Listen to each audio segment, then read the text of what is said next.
श्री सीतारामचंद्राभ्यां नमः। श्रीमद् वाल्मीकि रामायण बालकांडम अष्टपंचाशः सर्गः श्लोक 1 से 9 तक।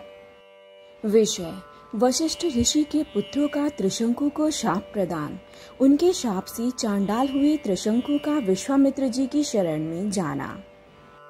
ततस्त्रिशंकोर्वचनं श्रुत्वा क्रोधसमन्वितं ऋषिपुत्र शतं राम राजानम् इदं ब्रवीत्।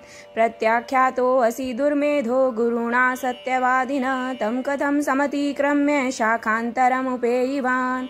अर्थात रघुनंदन, राजा त्रिशंकु का यह वचन सुनकर वशिष्ठ मुनि के वे 100 पुत्र कुपित हो उनसे इस प्रकार बोले: दुर्बुद्धि, तुम्हारे सत्यवादी गुरु ने जब तुम्हें मना कर दिया है, तब तुमने उनका उल्लंघन करके दूसरी शाखा का आश्रय कैसे लिया?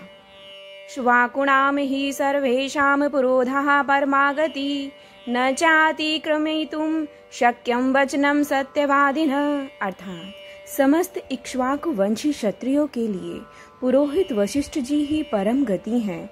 उन सत्यवादी महात्मा की बात को कोई अन्यथा नहीं कर सकता। अशक्यमिति सोवाच वशिष्ठो भगवान् ऋषिः तं वयं वयसमार्हतुं क्रतुं शक्तः कथंचन। अर्थात जिस यज्ञ कर्म को उन भगवान वशिष्ठ मुनि ने असंभव बताया है, उसे हम लोग कैसे कर सकते हैं? बालिशस्त्वं नरश्रेष्ठ गम्यतां स्वपुरं पुनः याजने भगवान् शक्तस्त्रैलोक्यस्यापि पार्थिव अवमानं कथं कर्तुं तस्य शक्ष्यामहे वयम्। अर्थात नरश्रेष्ठ, तुम अभी नादान हो, अपने नगर को लौट जाओ। पृथ्वीनाथ भगवान वशिष्ठ तीनों लोकों का यज्ञ कराने में समर्थ हैं, हम लोग उनका अपमान कैसे कर सकेंगे?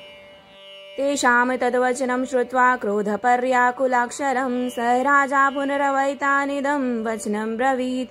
प्रत्याख्यातो भगवता गुरुपुत्रयस्तथैव हि अन्यां गति गमिष्यामि स्वस्ति वो अस्तु तपोधनः। अर्थात गुरुपुत्रों का वह क्रोधयुक्त वचन सुनकर राजा त्रिशंकु ने पुनः उनसे इस प्रकार कहा: तपोधनो, भगवान वशिष्ठ ने तो मुझे ठुकरा ही दिया था। आप गुरुपुत्र गण भी मेरी प्रार्थना नहीं स्वीकार कर रहे हैं, अतः आपका कल्याण हो। अब मैं दूसरे किसी की शरण में जाऊंगा। ऋषिपुत्रास्तु तच्छ्रुत्वा वाक्यं घोराभिसंहितं शेपुः परं संक्रुद्धः चण्डालत्वं गमिष्यसि इत्युक्त्वा ते महात्मानो विविशुः स्वं समाश्रमम्। अर्थात त्रिशंकु का यह घोर अभिसंधिपूर्ण वचन सुनकर महर्षि के पुत्रों ने अत्यंत कुपित हो उन्हें शाप दे दिया।